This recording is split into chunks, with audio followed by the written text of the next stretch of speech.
Hello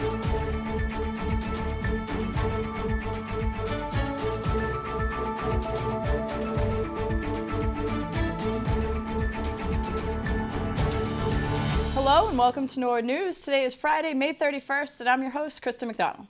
On Monday, Norwood honored the sacrifices of our servicemen, women, and their families at the annual Memorial Day Parade and ceremonies. Community members and town officials gathered at Highland Cemetery on Winter Street to remember those who gave their lives serving this great country. Selectman Chair Paul Bishop was invited to speak during Monday's ceremony. This Memorial Day, I urge all of you to remember the fallen soldiers, sailors, airmen, Marines, and Coast Guard members who have so bravely served our country, as well as their families. And I urge all of you to join me in the hope and prayer that somehow, someday, people around the world will focus more on our similarities than our differences. And we will move closer to a time when war is just a memory, part of our past, but not part of our future. Ladies and gentlemen, thank you. Thank you to Paul, and thank you so much to those serving our country and to those who gave the ultimate sacrifice so that we may enjoy our freedom. On last week's newscast, we watched as Norwood High School had a special Memorial Day ceremony for a Norwood resident who lost his life in World War II. The special diploma ceremony was something the NCM's own Jack Tolman and Mark Hoover had been working on for a number of weeks. Recently, I found out that there was a Norwood resident, Thomas McDonough, who was killed on D-Day. And I did some research along with Mark Hoover, and we learned that Thomas McDonough was killed on June 6th in the D-Day invasion and is buried at Normandy. And we found out that he did not receive his Norwood High School diploma. So what we decided to do this year for the 75th anniversary of D-Day is to do a presentation for the students here at Norwood High. We had a display set up so students could actually see where he went to school, where he grew up. And then Mark Hoover talked about D-Day and the significance of that invasion, and specifically the paratroopers, because Thomas McDonough was a paratrooper. So we had a special ceremony on Memorial Day assembly at the high school. When we tracked down the family, we found that they actually had his flag that was draped over his coffin in France before he was buried at Normandy. So we decided on Memorial Day this Monday, Charlie Griffiths, the head custodian here at Norwood High School, and I made a plan to meet on site at 9 o'clock. And what we did in memory of Thomas McDonough is we took his 75-year-old 48-star Gold Star flag, and we flew that flag in front of Norwood High at half-mast in memory of Thomas McDonough. It was a very special moment. Charlie does have a military background. It was very powerful for him to raise that flag and then take a minute to reflect. So that was a special moment here to celebrate D-Day here at Norwood High School and to remember one of our own who lost their lives on June 6th. What a moving moment and a wonderful way to pay respect to those that have lost their lives serving our country. Thank you to all of those involved in making this event so special. Stay tuned after this break for a great NHS tradition and for this week's Living Local.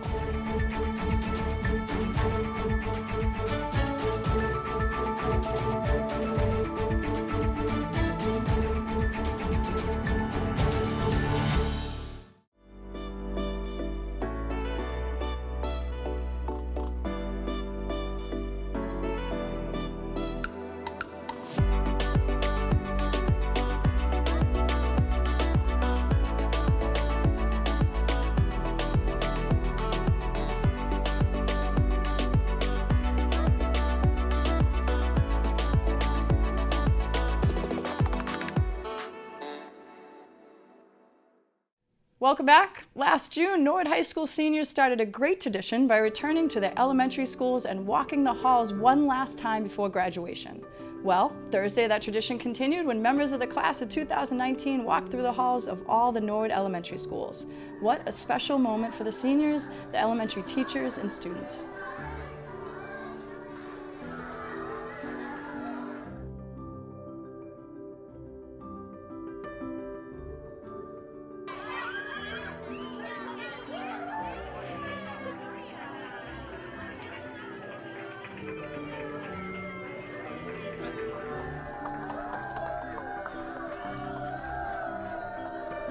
It was really great to come back to my old school, and when I came back they had all these pictures of us on the wall with what we said we were going to do in 5th grade. I said I wanted to be a dance teacher who makes candy, and the first part of that is true, but I don't know about the candy part.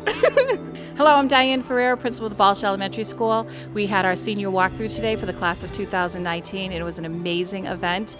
I think the teachers and the kids equally are excited, but the teachers really get a pleasure out of seeing the kids as seniors come walking through. Every class at every grade level made posters, banners, signs to celebrate our seniors. We like to have a pep rally at the end, which happens in our cafeteria. And this year, all the kids from the senior class shared their favorite Balch School memories. Once again, a job well done for everyone involved. Now let's take a look at this week's Living Local.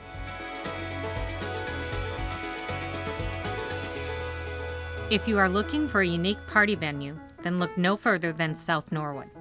Little Bird Events, located at the Norwood Space Center, is the perfect spot to host your next event.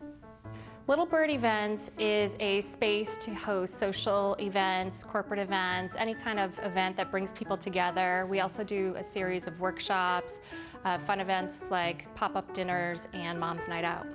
Owner, Angela Marangi, had a dream to open her own boutique party space, and with her extensive hospitality background, she made her dream come true. I previously was the events and marketing manager for Oleana Restaurant in Cambridge and opened up a bakery called Sofra, as well as helped them launch their CSA program with Sienna Farms. So I do have an extensive hospitality background, and I currently work for a family privately managing their events and staff. Little Bird has a special meaning behind the name, as Angela explains. Little Bird Events is named after one of my daughters, and it's a meaningful connection to me, and it was pretty serendipitous with this previous building being called Bird & Sons, and we kind of just want to be the little bird that takes care of all your party planning needs for you. As one of the first tenants at the Space Center, Angela loves the industrial vibe of the space. Well, what first attracted me to the Space Center is the industrial vibe of the space. So I wanted to take that and run with it and make it a little more inviting and warm it up a little bit. We had a beautiful, a wonderful scenic painter who painted these steel doors in here. The original fire doors are still here, and that was the biggest draw for me of this space. And then we worked with an architect to design the space. So I wanted to be unlike a normal function hall where they tell you you can't have confetti, you can't hang things from the walls, you can't hang things from the ceiling. I wanted to be able to do all of that here and really customize the space to make it special for your events. As a first-time business owner, Angela found the community of Norwood to be extremely helpful. I love Norwood. I have to say, from the beginning of this whole venture, they really held my hand and walked me through the whole process, from obtaining a beer and wine license and getting the right permits and authorizations. Just everybody in town on the government side was amazing. And then I have done little marketing so far, and it's through the Norwood community that people are finding me through word of mouth, which has been fantastic. We are hoping to provide a wide range of events here, so keep following us to find out about more cooking demos, wine classes, calligraphy, floral arranging and wine, as well as some book signing events and fundraisers. To find out more about Little Bird Events, you can visit their website at www.littlebirdevents.net or follow them on social media at Little Bird Events Norwood. Stay tuned after this break to find out what is happening in your local government.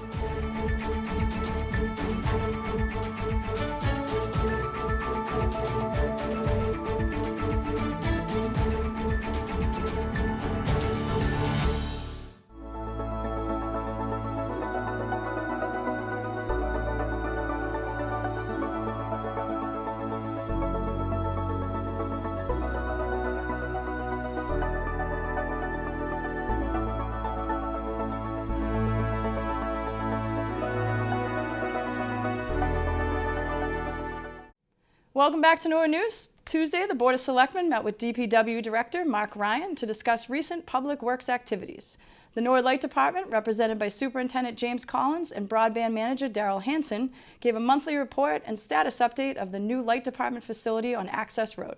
During new business, Selectman David Hajar asked the permission of the board to begin researching if there would be any value in selling or leasing the water rights of the Buckmaster Pond. At the same time that we're asking the taxpayers to cough up several $100s more a year, I think we have an obligation to at least explore some options that we have on the part of Norwood. And again, not asking for decisions, but asking for the ability to do a little bit more research and contacting others to see if there is interest. Selectman Plasko referenced a study that looked at the possible uses of Buckmaster Pond several years ago, and Plasko does not agree with the idea of giving up the water source. We spent a lot of money, approximately $800,000, studying this once before.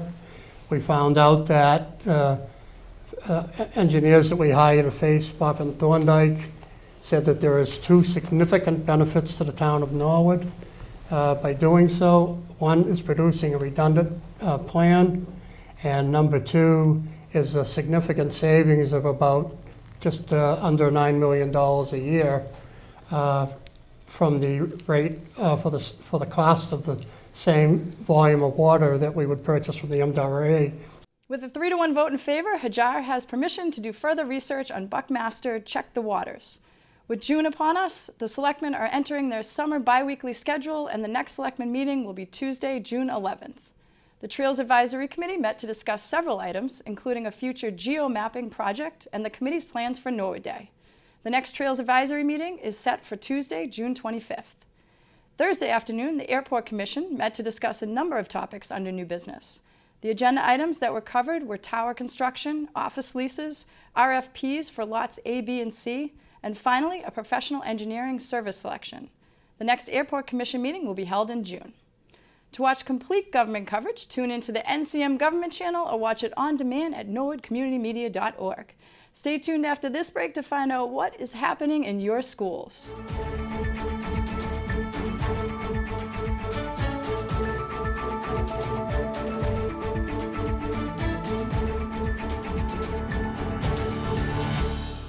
Stop by the Norwood Morrill Memorial Library and check out magazines, newspapers, DVDs, and of course, books. The library also offers a variety of services, including passport renewal, a notary, and tutoring, with multiple different meeting rooms which can be booked for your convenience. Take advantage of online digital resources and get assistance with all of your research needs. Kids can enjoy the children's room stocked with books and toys. There are also a variety of programs for children and adults. And if you can't make it into the library can come to you with home delivery. The library is open Monday through Thursday, 9 a.m. to 9 p.m., and on Fridays from 10 a.m. to 5 p.m. To learn more, go to www.norwoodlibrary.org.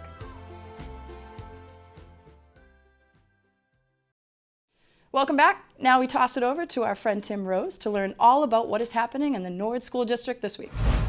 Hi guys, I'm Tim Rose, and let's take a look at some activities happening in our Norwood schools this week.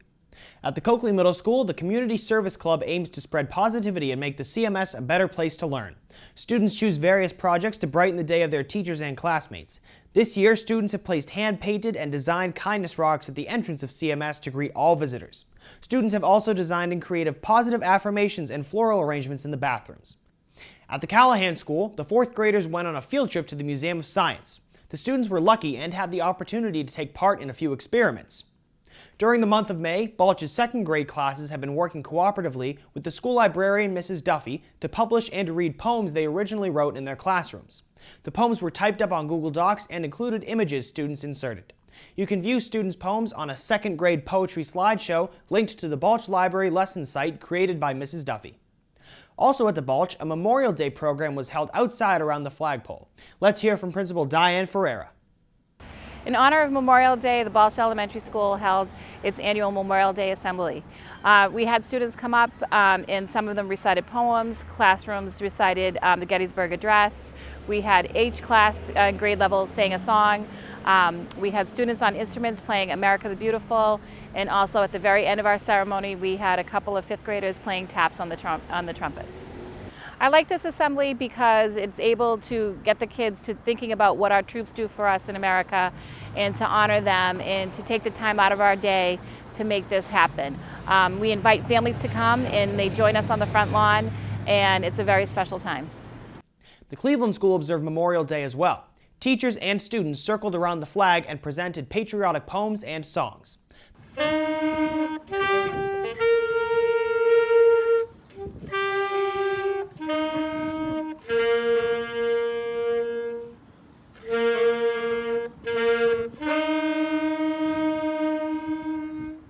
The Cleveland School had a very special visitor. Kelvin Chin was in the 2nd grade when the Cleveland opened in 1959. He and 5 other students designed and created the underwater mosaic that is still hanging in the hallway. The students cut every piece from clay and used an on-site kiln in the art room.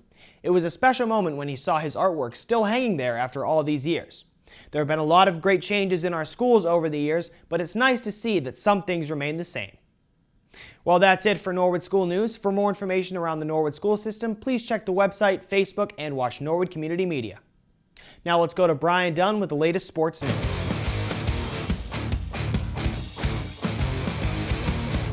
Thanks, Tim. We got some exciting news to share all around this week. As the tournament window starts to close, we got some more teams in the mix. Let's get into the action.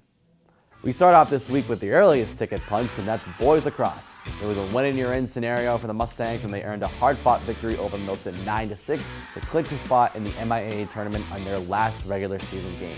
Good luck, gentlemen, in the tournament. Baseball is still in the hunt. As they dropped to the 6 to Hopkins 6-4 this past Thursday, they will play for the right to dance in the tourney this Saturday against Walpole.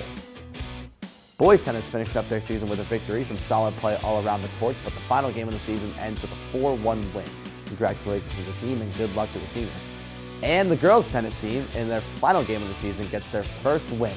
They take down Acton 3-2 and they end the season on a great high note. Congratulations to all the seniors. Softball, with their tournament berth already secured, took home the W against Hawkinton 12-6 this past Thursday. They'll round out the regular season against Walpole on June 1st. And a huge congratulations goes out to the track and field teams for their fantastic performances at the MIAA Division III Championships. Olivia Bodette placed 4th in the mile with the personal best time. Solomon King, Aiden Mulligan, and Paul Forrest all found spots in the top 10 in their events, but at the end of the meet, Aiden Mulligan, Liam Fogarty, Ken Oberbico, and Paul Forrest are your MIAA Division III champions in the 4x400 relay. Congratulations, gentlemen, and good luck to all the athletes moving on to all states. Speaking of track and field, Norwood High alum Pat Forrest is making a huge splash in the NCAA scene. Now an All-American, he placed 4th in the 400 meter with a final time of 47.31 seconds, capping off a great season as a Merrimack Warrior. Congratulations to Pat. So we should have news next week on where the chips will fall for the Mustangs in terms of the tournament picture. We'll have the breakdowns for you as soon as we know, so stay tuned on social media for updates on broadcasting and the matchups yet to come. Thank you, and I'll send it back over to my friend Kristen McDonald for more Norwood news. Thanks, Brian.